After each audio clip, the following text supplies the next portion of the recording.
Beliau kaget ada suara orang masuk, langsung dibilang, "Mut, mati kamu." Seketika itu anaknya kebakar mati langsung. Sadar daripada Syekh Umar ngomong, "Waduh, anak saya meninggal ini." Dipanggil istrinya dimarahin, "Ana udah bilang, jagain. Kenapa kamu lepasin begini?" Nangis itu ibu. Kemudian tiba-tiba berhenti, "Tar dulu. Kita punya pembantu, sini pembantu dipanggil." Itu diambil jenazahnya, diindung-indung lagi, dibacain lagi. "Ya bintul gutub, ya zaujatul gutub, ya ummul gutub." Itu anak langsung bergerak berdiri, langsung lari-lari lagi. Ini baru pembantu nih. Kata Syekh Umar Mohdor, kamu mau ngelawan takdir, anak mati kamu hidupin. Apa kata pembantunya? "Enggak tuan, yang ngelawan takdir duluan kan tuan, anak hidup dimatiin." Dia taslim, nyerah satu sama. Ya udah, berarti memang udah takdirnya. Kan tadi hidup, kemudian mati, ya. Kemudian sama pembantunya dihidupin lagi. Tidak ada sifat wujud, tidak ada ayat Quran yang menerangkan Allah itu ada. Sekarang saya tanya, Allah ada nggak? Mana dalilnya? Quran nggak ada itu. Coba, ente baru tahu kan, baru dengar kan? Ngajinya cuma muka nakir terus. Nah, menurut Imam Asy'ari gimana? Nah ini, kita ini sebenarnya tidak ada, tapi kita ini diadakan oleh yang ada. Yang ada sebelum lapal ada, itu ada, sudah ada. Bahkan kita menggunakan lapal ada karena ada yang ada. Atau kita menggunakan lapal tidak ada karena ada yang ada. Maka yang ada hanyalah yang ada. Pasti nggak paham. Santri Kiai versus Santri Habib, antara pencari ilmu dan penjaga marwah palsu. Assalamualaikum warahmatullahi wabarakatuh. Sahabat Akang Sepuh channel, sahabat petani kampung yang berbahagia. Alhamdulillah pada pagi hari ini kita masih diberikan kesempatan, masih diberikan kesehatan untuk bisa saling bertatapan walaupun hanya sekedar dalam siaran. Sahabat Akang Sepuh channel, sahabat petani kampung yang berbahagia. Di tengah derasnya gelombang kebangkitan literasi, umat mulai membuka mata. Tidak semua yang dibungkus jubah dan sorban itu membawa cahaya ilmu. Hari ini kita menyaksikan dua model santri yang sangat kontras, lahir dari dua dunia yang berbeda.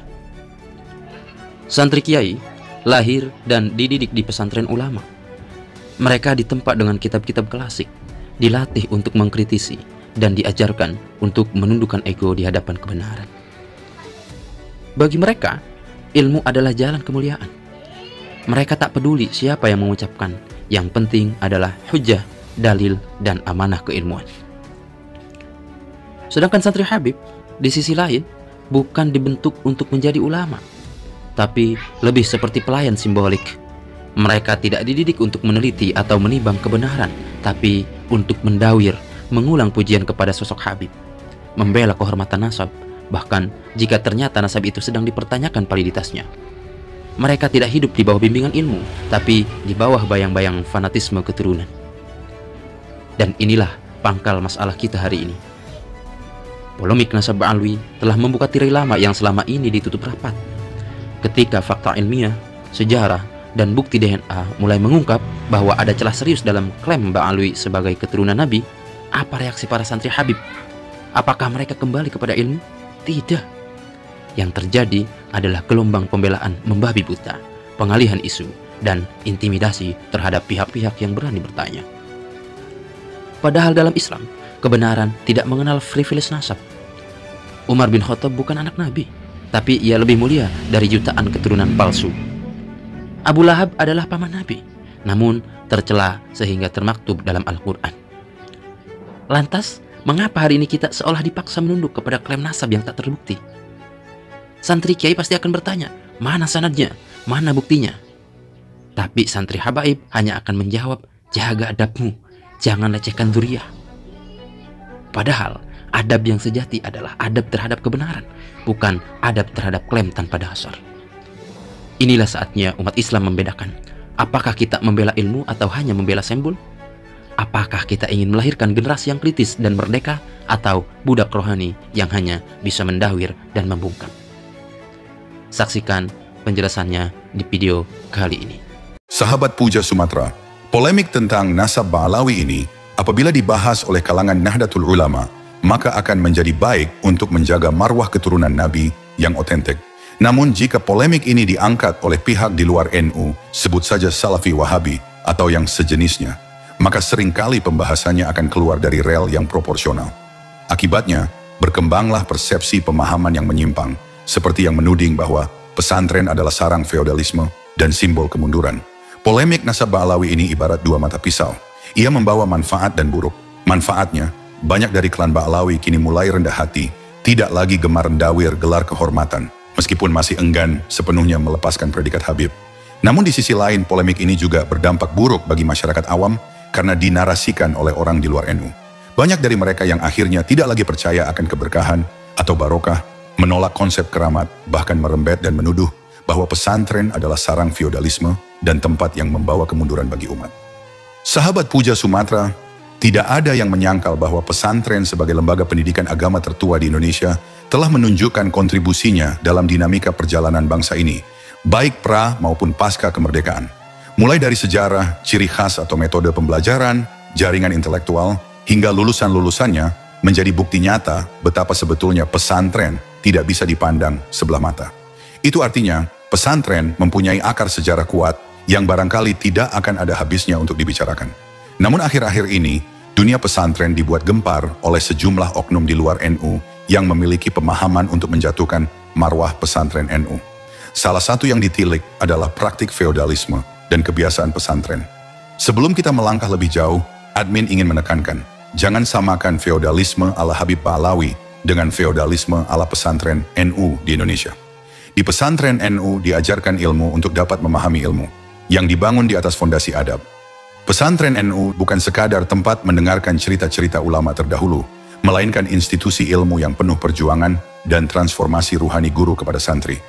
Sahabat Puja Sumatera, video ini admin buat untuk berusaha mengimbangi dan menawarkan sudut pandang yang diharapkan bisa menjadi pertimbangan untuk tidak mudah mengklaim atau melabeli pesantren terlalu jauh sebagaimana yang dilakukan oleh sejumlah oknum akhir zaman. Dalam Kamus Besar Bahasa Indonesia, feodalisme secara definisi bermakna sebuah sistem sosial atau politik yang memberikan kekuasaan besar kepada golongan bangsawan atau sistem sosial yang mengagung-agungkan jabatan bukan pada prestasi kerja. Menurut oknum akhir zaman, dia menyorot beberapa praktik yang menyebabkan kemunduran umat Islam. Si oknum tersebut menyayangkan praktik feodalisme pesantren sebagai sistem pewarisan otoritas pesantren berbasis keturunan atau genealogis dan fanatisme yang menafikan aspek kemampuan. Tuduhan ini dia pahami didasarkan pada praktik pengabdian santri kepada kiai seperti membuatkan kopi, bertani di sawahnya kiai, berjalan sambil bersimpuh, atau intinya membantu sang kiai tanpa imbalan uang. Untuk memahami tuduhan ini, perlu analisis mendalam tentang apa itu feodalisme dan bagaimana struktur pesantren bekerja. Padahal semua itu perlu dianalisis secara lebih dalam. Apakah benar ini feodalisme? Atau justru bentuk latihan jiwa dan kedisiplinan yang syarat nilai spiritual? Sahabat Puja Sumatera, feodalisme adalah sistem sosial di mana segelintir orang memiliki kekuasaan mutlak atas kelompok lainnya. Dalam feodalisme klasik, ada hierarki yang ketat, keterpaksaan, dan tidak adanya mobilitas sosial bagi kelompok bawah. Di sisi lain, pesantren memiliki sistem yang berbeda. Kiai menjadi pusat, tetapi bukan sebagai raja kecil, melainkan sebagai guru spiritual yang dihormati karena keilmuannya. Hubungan antara kiai dan santri berlandaskan penghormatan dan spiritualitas yang diaplikasikan dengan ilmu dan adab, bukan kekuasaan atau ekonomi. Hubungan antara kiai dan santri adalah hubungan spiritual, bukan transaksional. Ini selaras dengan ungkapan Sayyidina Ali bin Abi Thalib. Allamani harfan wahidan faqad sayyarani abdan. Barang siapa mengajariku satu huruf saja, maka aku menjadi budaknya. Ungkapan ini bukan tentang perbudakan, tapi tentang penghormatan yang tulus kepada guru.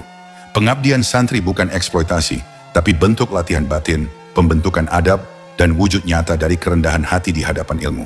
Belum lagi stigma oknum akhir zaman yang mengatakan kalau mondok mau jadi apa. Ngapain anaknya disuruh mondok? Mau jadi apa nanti? Kan kerjaannya cuma ngaji doang. Ya, ingin jadi apa? Justru kita tidak boleh menuntut anak untuk jadi apa. Seperti nasihat lama dari Ali bin Abi Thalib, jangan paksa anakmu untuk menjadi seperti dirimu, karena mereka tidak terlahir di zamanmu. Tenang bun, di pondok pesantren itu kegiatannya tidak hanya mengaji.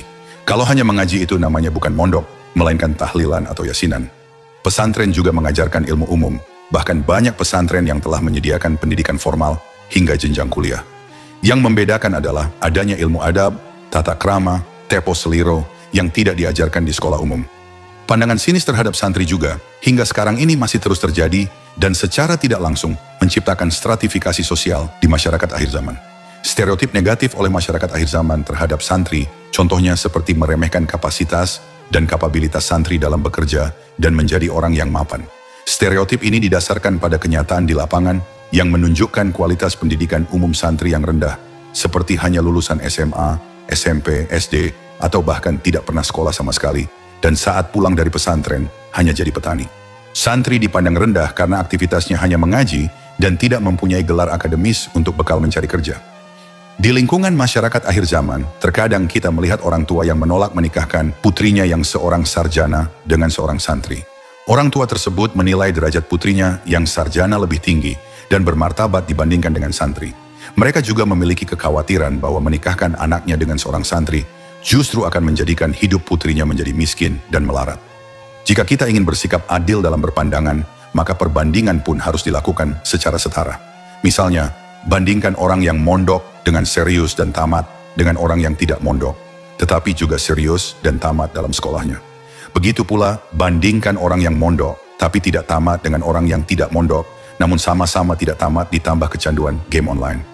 Jadi tenang ya bun, asal anak Anda serius dan tamat di pesantren, maka hasilnya akan lebih memuaskan, baik di dunia terutama di akhirat.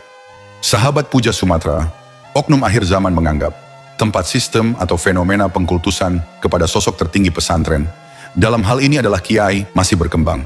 Karena sekali lagi, benarkah feodalisme pesantren berakar dari sikap fanatisme santri kepada sosok kiainya?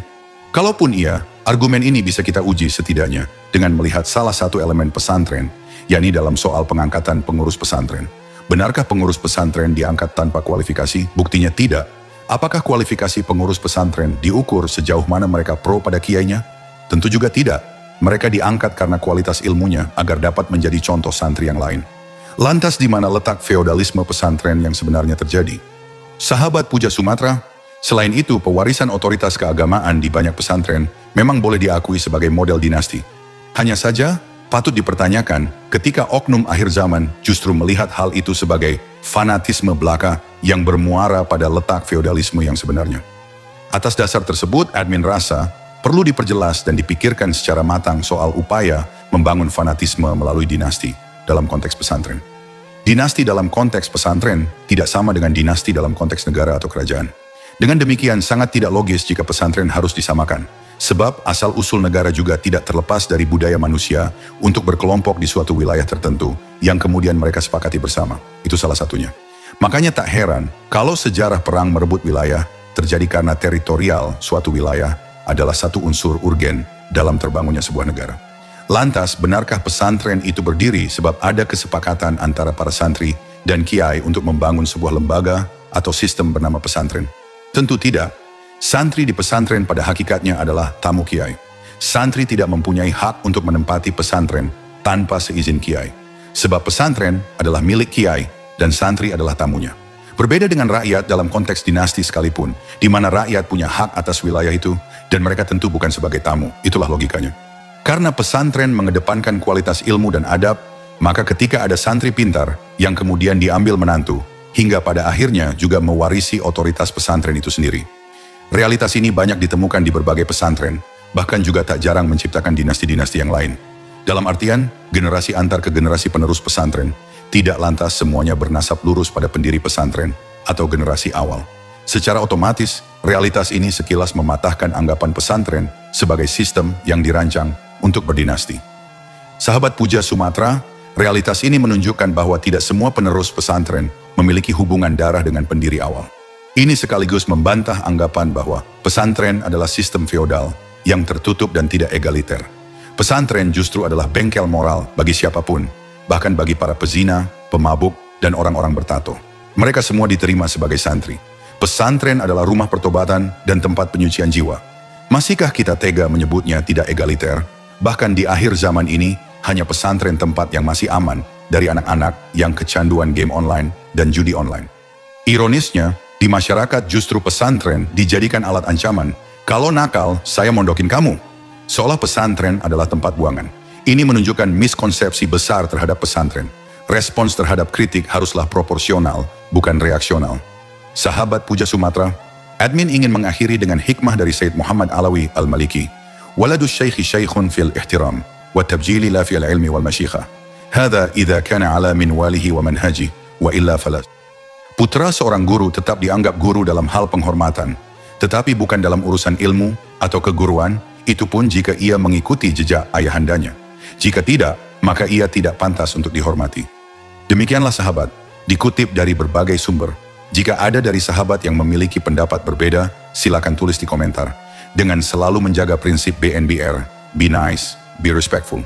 Bila ada kurang dan lebihnya, kami mohon maaf. Santri, bocah pondok, kuwi manusia yang serba siap dan serba pantes.